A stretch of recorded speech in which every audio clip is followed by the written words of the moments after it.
Je vais donc effectivement centrer mon intervention sur sur le rôle de la Haute Autorité de Santé, donc institution à laquelle on a confié un rôle clé normalement dans la définition des stratégies de santé à l'échelle nationale, et examiner en particulier trois aspects en lien avec ces priorités. Quels sont les critères et leur degré d'explicitation? Par qui sont-ils définis? Quel est le rôle des citoyens usagers, même si j'aborde moins cette question? Et quel est le rôle de l'économie dans l'ensemble des critères? Je dois dire que par rapport à des interventions que j'ai entendues ce matin, j'ai l'impression de revenir à des choses extrêmement terre à terre, mais c'est plutôt la description de la réalité que la tendance vers un idéal. Et le constat que je vais partager finalement avec vous, même s'il n'est pas nouveau, c'est que l'économie joue un rôle mineur dans la définition explicite des stratégies de santé. Bien entendu, elle intervient par bien d'autres canaux sur la santé des concitoyens, hein, aussi bien dans les politiques de santé au sens large que dans les autres types de politiques publiques. Mais finalement, dans la définition des stratégies de santé, son rôle est assez modeste. Donc, si je reviens sur les missions principales de la HAS, enfin en tout cas celles qui se concentrent sur les stratégies, on a donc l'évaluation des produits de santé, les recommandations de bonnes pratiques professionnelles et les recommandations vaccinales et santé publique. En gros, je n'aborde pas du tout ici les aspects qualité. Donc, si on se concentre d'abord sur la première mission, la première de ces missions, qui est évaluer les produits et les actes et donner des avis sur ce qui mérite ou non d'être remboursé par la sécurité sociale. Concernant les produits de santé, on a donc deux commissions, vous le savez déjà, la commission de transparence et la commission nationale d'évaluation des dispositifs médicaux et technologies de santé, CNEDIMS, pour la suite. Les critères qui sont utilisés par ces commissions pour évaluer les biens sont définis par arrêté ministériel, précisés par des doctrines de ces commissions, les doctrines, ce sont vraiment des instruments qui visent à assurer à la fois la transparence et la cohérence de toutes les décisions dans le temps. Et j'en profite pour préciser que si ces critères sont si bien et si précisément définis pour les biens médicaux, c'est notamment pour que l'égalité des traitements de ces dispositifs ne puisse pas être contestée par les industriels. Dans le cas du médicament, c'était même une recommandation, une obligation, une directive de la transparence, dite de la transparence, directive européenne de 2004, qui demandait d'expliciter ces critères de manière à ce que les industriels soient traités de manière équitable dans tous les pays pour commercialiser leurs produits. Donc finalement, on s'aperçoit que là, pour satisfaire ces exigences des industriels, on a aussi satisfait une condition de transparence et qui profite aujourd'hui à tout le monde. Les critères utilisés pour décider si on prend en charge ou non une technologie sont exclusivement médicaux, c'est-à-dire que ce sont des critères cliniques sur les caractéristiques du produit eux-mêmes, les bénéfices pour les patients ou pour la santé publique, mais il n'y a aucune considération économique dans la prise en charge des biens médicaux ou des actes aujourd'hui. Ces deux commissions émettent également un avis sur l'amélioration du service médical rendu, vous le savez, c'est-à-dire ce qu'apporte le produit par rapport à ce qui existait déjà sur le marché. Et c'est là qu'on rentre un peu dans les considérations économiques, dans la mesure où cette évaluation de l'apport clinique va, elle, en quelque sorte guider ou orienter le type de négociation qui aura lieu sur les prix, pour les dispositifs médicaux comme pour les médicaments, en tout cas pour tout ce qui est ambulatoire ou liste en sus. Donc, avec l'idée que si un produit apporte un plus, il mérite un prix plus élevé que les produits qui sont déjà sur le marché, ce qui est finalement ce qui arrive sur un marché totalement ordinaire si un consommateur perçoit qu'un nouveau produit lui apporte une valeur supplémentaire par rapport à un produit qui existe déjà. Donc, là, on a un petit peu d'économie, mais qui ne fonctionne qu'à l'intérieur d'une classe thérapeutique. C'est-à-dire qu'on ne parle pas du tout d'allocation de ressources dans l'ensemble du système. On est sur une classe thérapeutique, on dit « Ah oui, tiens, ce médicament apporte quelque chose de nouveau, donc on peut le payer plus cher que ses concurrents. » On ne compare jamais dans cet aspect un produit contre l'asthme à un produit contre le cancer. Depuis 2013, les produits, une certaine partie des produits qui sont comme ça, qui postulent pour être admis au remboursement, doivent faire l'objet d'une évaluation médico-économique. À ce titre, je voudrais préciser un certain nombre de choses. D'abord, ce dispositif ne concerne qu'un tout petit nombre de produits. Parmi tous ceux qui entrent dans le panier de soins dans une année donnée. Ce sont ceux qui sont désignés comme innovants par les industriels et qui ont un impact probable, potentiel sur l'assurance maladie important en termes d'impact budgétaire. Donc pour ces produits, vous, Jérôme, Clémence, vous connaissez tout ça par cœur. Donc l'industriel doit soumettre une analyse d'efficience qui est évaluée par la CESP pour définir à la fois ce qu'il apporte aux patients et ce qu'il génère en termes de coûts et d'économies d'ailleurs pour la collectivité et sur un certain horizon. Donc il s'agit pour les spécialistes de l'analyse coût-utilité qui aboutit finalement à un ratio différentiel coût-résultat dont le résultat s'exprime en coûts incrémentaux par quali ou disons année de vie en bonne santé. Cette évaluation, elle n'a pas pour objectif de décider si le médicament entre ou non dans le panier de soins, mais seulement d'éclairer la négociation du prix par le CEPS avec l'industriel. Son impact sur la négociation, d'ailleurs, aujourd'hui, n'est pas connu avec précision. Cette évaluation économique, malgré tout, elle révèle quelque chose sur la valeur qu'on accorde, en tout cas dans le cas des médicaments, aux années de vie gagnées ajustées par la qualité dans les différentes catégories thérapeutiques. Parce qu'effectivement, ce qu'on observe, c'est que les ratios coûts-résultats, donc les coûts, si vous voulez, la disposition à payer qu'on a pour les médicaments pour le cancer ou pour les maladies rares est bien supérieure à ce qu'on paye pour d'autres pathologies, pour une année de vie gagnée en bonne santé. Et ça, c'est l'évaluation médico-économique qui nous le dit, puisque c'est plus compliqué de simplement comparer les prix, même si finalement tout ça est assez cohérent. Et dans des domaines, d'abord, ces ratios différentiels coût-résultat ont tendance à augmenter dans le temps, et dans certaines pathologies, on commence, comme la cardio par exemple, on commence à trouver aussi des coûts par quali relativement élevés. Il y a des explications à tout ça. La tendance est mondiale, c'est pas seulement une tendance française, mais il faut se rendre compte de ce que tout ça révèle. C'est-à-dire qu'en acceptant des prix, on exprime un consentement à payer qui aura un impact plus tard sur les investissements des entreprises et les types de produits qui vont entrer sur le marché, et que je ne dis pas qu'on ne devrait pas le faire ou que ce n'est pas légitime, mais on ne sait pas dans quelle mesure ça révèle des préférences sociétales. Et en tous les cas, il est important d'avoir conscience de ce choix, puisque c'est un choix, et de décider si c'est bien ce qu'on veut. Par ailleurs, je m'appuie sur les médicaments parce que ce sont les évaluations dont on dispose, mais évidemment, c'est valable pour toutes sortes d'actes médicaux. Il y a beaucoup de choix qu'on fait sur des critères cliniques ou parce que la science se développe dans tel ou tel domaine, sans expliciter les choix qu'on fait quand on décide de réaliser ces interventions. Donc, en ce qui concerne le panier de soins, on est essentiellement sur du clinique, c'est très clair. La deuxième mission de la HAS, c'est de recommander les bonnes pratiques professionnelles. Là encore, je vous invite à regarder sur le site de la HAS comment sont définies les bonnes pratiques professionnelles. Les critères sont essentiellement cliniques.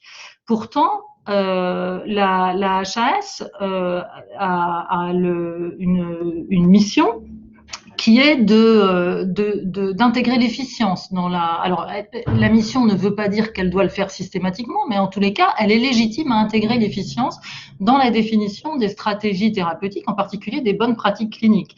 Et finalement, quand la CESP en 2019 s'est emparée de ce sujet, en particulier pour les prescriptions de biothérapie, de traitement de fond biologique dans la prise en charge de la polyarthrite rhumatoïde. Elle a fait une étude très intéressante en comparant 80, je crois, stratégies thérapeutiques dans le traitement de cette maladie, pour s'apercevoir que finalement, pour des résultats en termes de quali qui variaient de 1% entre une stratégie et une autre, la différence dans les coûts actualisés pouvait différer de plus de 35%. Et en fonction de cette étude, elle a recommandé des stratégies efficientes. Donc, si on fait le bilan sur les recommandations, finalement, assez peu d'économies, beaucoup de cliniques.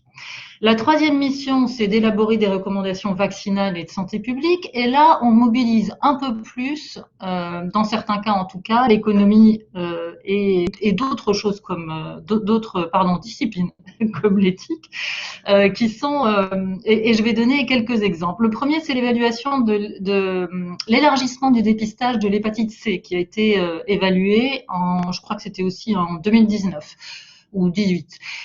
Au moment où sont apparus les traitements antiviraux contre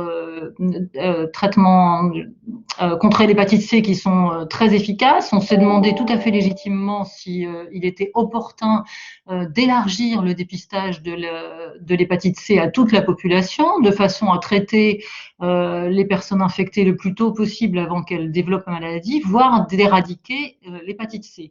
Donc dans ces cas-là, on a bien eu recours à l'évaluation médico-économique et on a décidé, et on a donc la stratégie d'élargir le dépistage ne s'est pas avérée efficiente et l'évaluation a conclu qu'il valait mieux renforcer le dépistage ciblé et améliorer la prise en charge des populations ciblées, en particulier celles qui sont extrêmement vulnérables, très exposés à risque très élevé.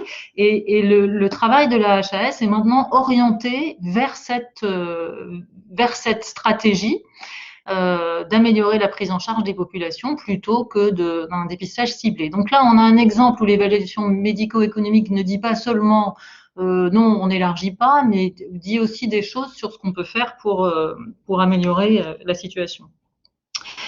Le deuxième exemple, c'est la recommandation sur l'élargissement de la vaccination contre le papillomavirus, qui est aussi un cas intéressant dans lequel on a mobilisé l'évaluation médico-économique.